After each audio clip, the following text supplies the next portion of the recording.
has just brought to you race number 6. Replay, hatid po ng Santana Park sa aksyon. Pato.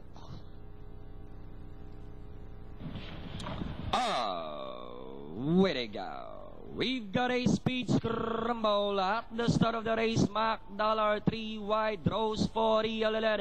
In the middle, I love this game. Vital Pay to See, Conquista Royal is in fourth.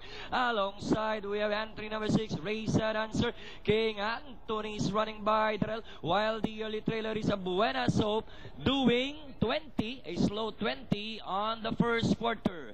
As they wheel down the back, Pay to See moves up by about a length.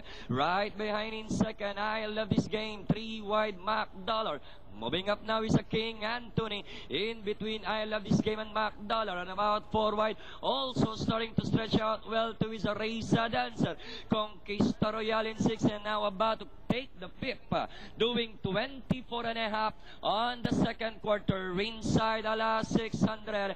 Pay to See still out in front by 2. We've got Pay to See by 2. Race Dancer in second. I love this game in third by Darrell. And alongside now is a King Anthony. Conquista Royal still in fifth by another 4 lengths.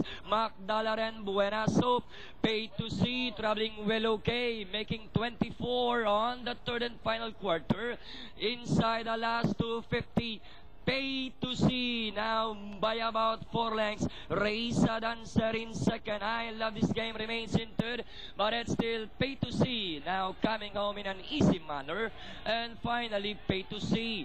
I love this game. Race Dancer, Mac Dollar, King Anthony, Conquista Royal, and Nagulat si Romy Cheng Tejada.